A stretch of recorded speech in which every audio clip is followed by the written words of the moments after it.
ಕನಕಪುರ ಕ್ಷೇತ್ರದ ಶಾಸಕರು ಮತ್ತು ಡಿಸಿಎಂ ಡಿಕೆ ಶಿವಕುಮಾರ್ ಅವರು ತಮ್ಮ ಕ್ಷೇತ್ರದಲ್ಲಿ ಜನರ ಅಹವಾಲು ಸ್ವೀಕರಿಸಿ ಜನರ ಕಷ್ಟಗಳನ್ನು ಆಲಿಸಿದರು. ಜಮೀನು ಖಾತೆ ಸಮಸ್ಯೆ, ಮನೆ ಖಾತೆ, ಭೂವ್ಯಾಜ್ಯ, ನಿವೇಶನ, ಗುತ್ತಿಗೆ ಆಧಾರದ ಮೇಲೆ ಮತ್ತು ಅನುಕಂಪದ ಆಧಾರದ ಮೇಲೆ ಉದ್ಯೋಗ, ಹಾಸ್ಟೆಲ್ ಸೀಟು, ವಿದ್ಯಾರ್ಥಿ ವೇತನ ಸೇರಿದಂತೆ ಅನೇಕ ಸಮಸ್ಯೆಗಳನ್ನು ಹೊತ್ತು ಬಂದಿದ್ದ ನೂರಾರು ಜನರ ಅಹವಾಲುಗಳನ್ನು ಸ್ವೀಕರಿಸಿದರು. ಅಹವಾಲು ಸ್ವೀಕರಿಸಲು ಪ್ರತಿ ತಿಂಗಳ 2ನೇ ಶನಿವಾರ ಮತ್ತು 4ನೇ ಶನಿವಾರ ಕನಕಪುರ ಕ್ಷೇತ್ರಕ್ಕೆ ಮೀಸಲಿಡುವುದಾಗಿ ತಿಳಿಸಿದರು. ಮಹಿಳೆಯೊಬ್ಬರು ತಾವು ನೀಡಿದ ನಿವೇಶನದ ಖಾತೆ ಮಾಡಿಕೊಡಲು ಅಲೆಸುತ್ತಿದ್ದಾರೆ ಎಂದು ದೂರು ನೀಡಿದಾಗ, ಕಾನೂನುಬದ್ಧವಾಗಿದ್ದರೆ ಯಾವುದೇ ಅರ್ಜಿಗಳನ್ನು 1 ದಿನದ ಮೇಲೆ ಇಟ್ಟುಕೊಳ್ಳಬಾರದು ಎಂದು ಅಧಿಕಾರಿಗಳಿಗೆ ಸೂಚನೆ ನೀಡಿದರು. ಜನಸ್ಪಂದನ ಕಾರ್ಯಕ್ರಮದ ನಂತರ ಮಾಧ್ಯಮ ಸ್ನೇಹಿತರ ಜೊತೆ ಮಾತನಾಡಿ, ಹಾರೋಹಳ್ಳಿ, ಚನ್ನಪಟ್ಟಣ, ಮಾಗಡಿ, ಕನಕಪುರ, ರಾಮನಗರ ತಾಲೂಕಿನ ಜನರು ತಮ್ಮ ಯಾವುದೇ ಸಮಸ್ಯೆಯನ್ನು 2ನೇ ಶನಿವಾರ ಮತ್ತು 4ನೇ ಶನಿವಾರ ಕನಕಪುರದಲ್ಲಿ ಹೇಳಿಕೊಳ್ಳಬಹುದು. ನನ್ನನ್ನು ಭೇಟಿ ಮಾಡಲು ಯಾರು ಬೆಂಗಳೂರಿಗೆ ಬರಬೇಡಿ. ನೀವು ಬಂದಾಗ ನಾನು ಬೇರೆ ಪ್ರವಾಸ ಮತ್ತು ಸಭೆ ಸಮಾರಂಭಗಳಲ್ಲಿ ಭಾಗಿಯಾಗಿರುತ್ತೇನೆ. ಅದರಿಂದ ನಿಮಗೆ ತೊಂದರೆಯಾಗುತ್ತದೆ ಎಂದರು. ಚನ್ನಪಟ್ಟಣದಲ್ಲಿ ಈಗಾಗಲೇ 100 ಎಕರೆ ಜಾಗದಲ್ಲಿ ನಿವೇಶನ ಹಂಚಿಕೆ ಮಾಡಿದ್ದೇವೆ. ಮತ್ತಷ್ಟು ಜಮೀನನ್ನು ಖಾಸಗಿಯವರು ನೀಡಿದ್ದಲ್ಲಿ ಮಾರುಕಟ್ಟೆ ದರ ನೀಡಿ ಖರೀದಿಸಲಾಗುವುದು ಎಂದರು. ಕಾರ್ಯಕ್ರಮದಲ್ಲಿ ಎಂಎಲ್ಸಿ ರವಿ, ಆರ್.ಕೆ. ಕೃಷ್ಣಮೂರ್ತಿ, ದಿಲೀಪ್, ವಿಜಯದೇವ್ ಮುಂತಾದ ಮುಖಂಡರುಗಳು ಮತ್ತು ತಹಶೀಲ್ದಾರ್ ಸ್ಮಿತಾರಾಮ್ ಮತ್ತು ಎಲ್ಲ ಇಲಾಖೆಯ ಅಧಿಕಾರಿಗಳು ಭಾಗವಹಿಸಿದ್ದರು.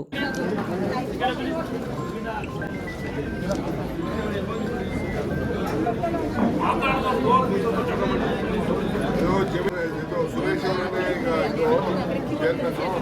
ಅವರೇ ಇದನ್ನೆಲ್ಲ ಬಂದು ಇನ್ಸ್ಪೆಕ್ಷನ್ ಮಾಡಿಕೊಂಡು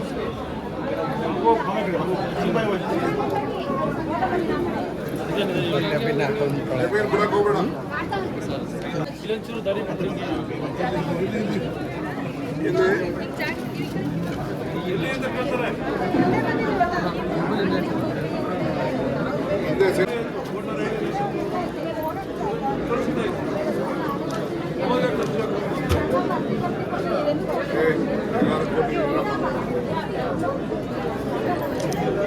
ಕನಕಪುರ ಕಮಿಷನರ್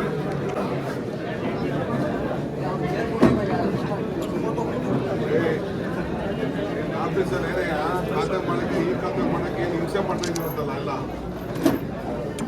ನಮಗೆಲ್ಲ ಮೆಸೇಜ್ ಬರ್ತಾವೆ.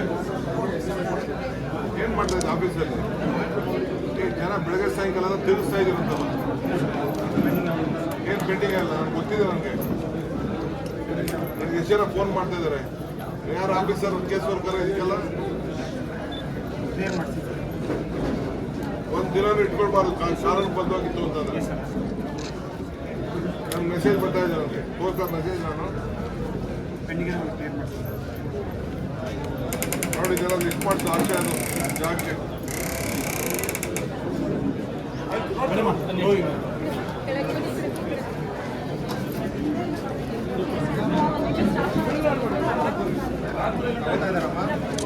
ಕಾಂಟ್ರಾಕ್ಟ್ ಬೇಸಿಸ್ ಮೇಲೆ ಕಾಲ್ ಮಾಡಿದ್ದಾರೆ.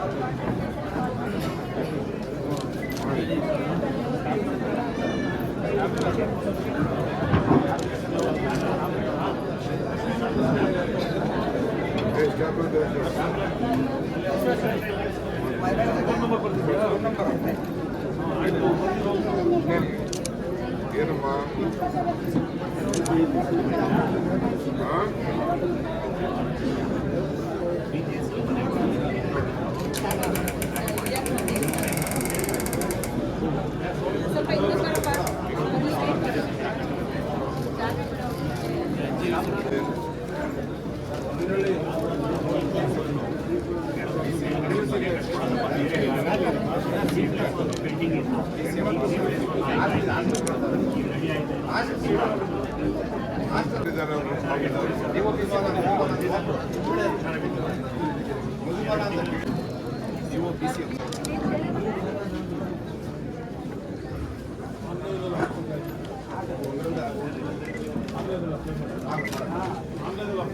ಆಯ್ತಲ್ಲ, ಬನ್ನಿ ನೀವು ನೋಡಿ. ಫೋನ್ ನಂಬರ್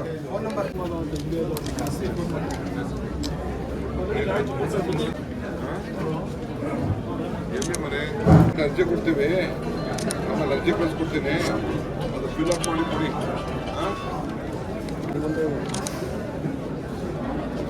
ಏನಮ್ಮ ಕೊಡ್ರಿ ಇಲ್ಲಿ ಇಲ್ಲಿ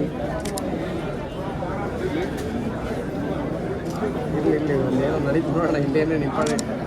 ಸರಿ ಸರಿ.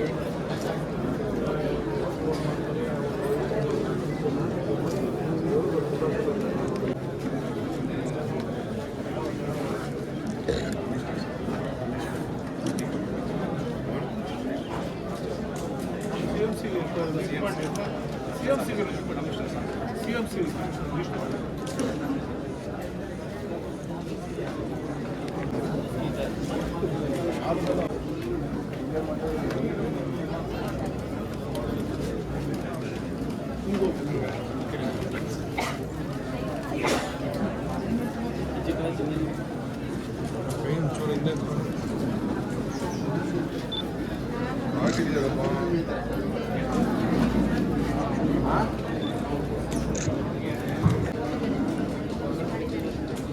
ಮೀಟಿಂಗ್ ಕರೆದಿದ್ದು ಇದೇನು ಊಟದೇನೋ ಕೊಟ್ಟಿದ್ದೆ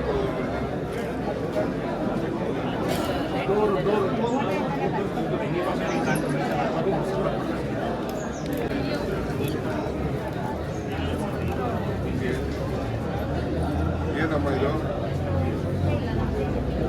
ಯಾರು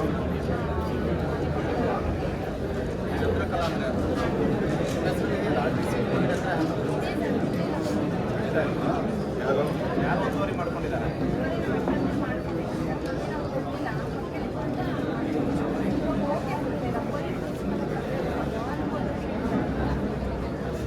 ಯಾರದು ಯಾವ ಊರಲ್ಲಿ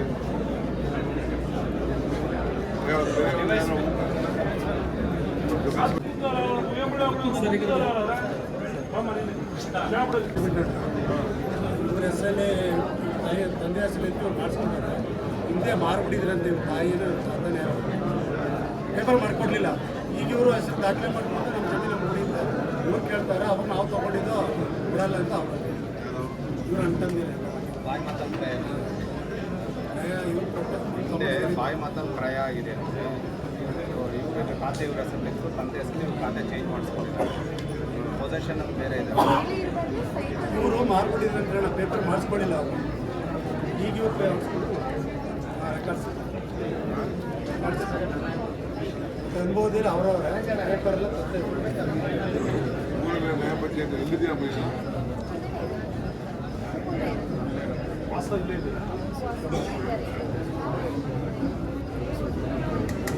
ತಾಯಿ ಮನೆ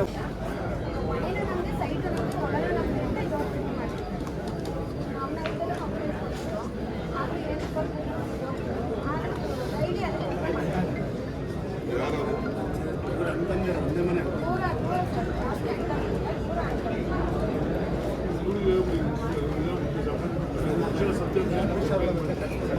ಕರ್ಸಿ ಇಲ್ಲ ಅಲ್ಲಿ ಕೋರ್ಟು ಹಣ ಬೇಕಾಗ್ತದೆ.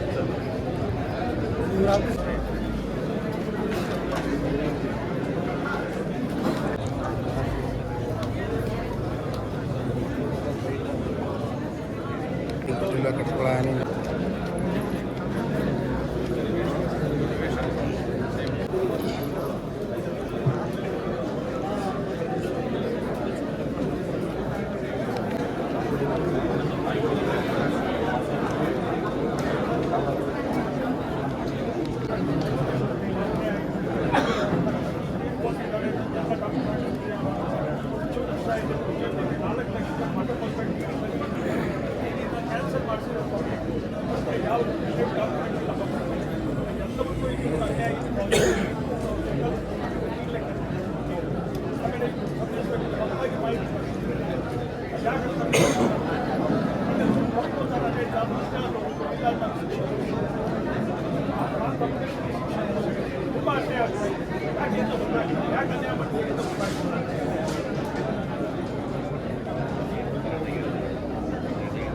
ಕರಿಂಗ್ ಬಿಡ್ರಿ.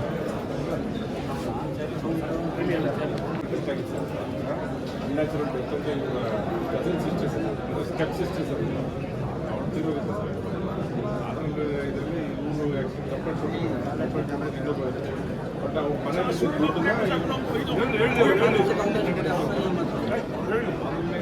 ಅಡ್ವಾನ್ಸ್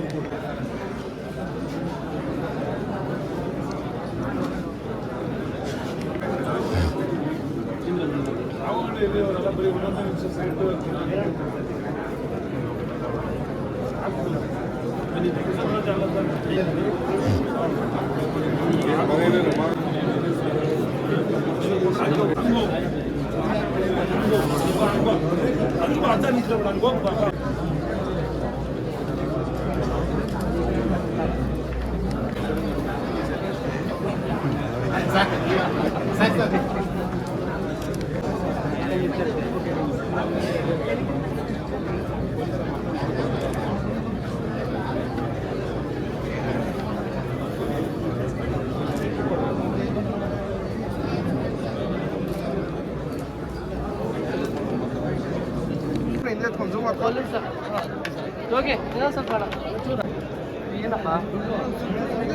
ಎರಡನೇ ಶನಿವಾರ ಸ್ವಲ್ಪ ಗಲಾಟೆ ಮಾಡಬೇಡ್ರಿ, ಪ್ರೆಸ್ ಮೀಟ್ ಮಾಡ್ತಾರೆ ದಯಮಾಡಿ ಬಲಗಡೆಗೆ.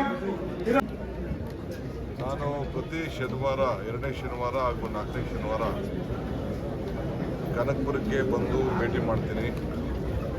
ನಮ್ಮ ಮಾಗಡಿಯವರು ಇರ್ಬೋದು, ರಾಮನಗರ, ಚನ್ನಪಟ್ಟಣ, ಕನಕಪುರ, ಇಷ್ಟು ಆರವಳ್ಳಿ, ಇಷ್ಟು ಜನ ಕೂಡ ನಮ್ಮ ಕಾರ್ಯಕರ್ತರಿರ್ಬೋದು, ಮತದಾರ ಇರ್ಬೋದು, ಯಾವುದೇ ಸಮಸ್ಯೆ ಇದ್ದರೂ ಕೂಡ ಬೆಂಗಳೂರು ಬಂದರೆ ನಿಮಗೆ ಭೇಟಿ ಮಾಡಲಿಕ್ಕೆ ಭಾಳ ಕಷ್ಟ ಆಗ್ತದೆ. ಮೀಟಿಂಗ್ಗಳು, ವಿಧಾನಸೌಧ, ಪ್ರವಾಸ ಇವೆಲ್ಲ ಕೂಡ ಇರ್ತದೆ. ಅದಕ್ಕೆ 2 ದಿನ ಎಲ್ಲ ನಮ್ಮ ಅಧಿಕಾರಿಗಳಿಗೂ ಇದಕ್ಕೆ ಹೇಳ್ತೀನಿ ಇದ್ದೇನೆ. ಸೊ ಅದಕ್ಕೆ ಯಾರೇ ಬಂದರೂ ಭೇಟಿ ಮಾಡ್ಬೋದು ಅಂತೇಳಿ ಮೊನ್ನೆ ತೀರ್ಮಾನ ಮಾಡಿದ್ದೆ. ಸೊ ಆ ಪ್ರಕಾರ ಇಲ್ಲಿ ಶುರು ಮಾಡಿದ್ದೀನಿ. ಸೊ ಎರಡನೇ ಶನಿವಾರ, ನಾಲ್ಕನೇ ಶನಿವಾರ ನಾನು ಬಂದು ಈ ಜಿಲ್ಲೆಯ ಜನ ಭೇಟಿ ಮಾಡ್ಬೋದು. ಮಿಕ್ಕಿದ ಬೆಂಗಳೂರವ್ರಿಗೆ, ಆ ಸುತ್ತಮುತ್ತಲಿರೋರಿಗೆಲ್ಲ ನಾನು ಅಲ್ಲಿ ಬೇರೆ ದಿನಗಳು ಅಲ್ಲಿ ಭೇಟಿ ಮಾಡ್ಬೋದು. ಇಲ್ಲಿ ಚನ್ನಪಟ್ಟಣದಲ್ಲಿಯೂ ಕೂಡ ಭೂಮಿ ಕೊಟ್ಟಂತೆ ಇಲ್ಲೂ ಕೂಡ ಬಹಳಷ್ಟು ಜನ ನಿವೇಶನಕ್ಕಾಗಿ ಬರ್ತಾ ಇದ್ದಾರೆ.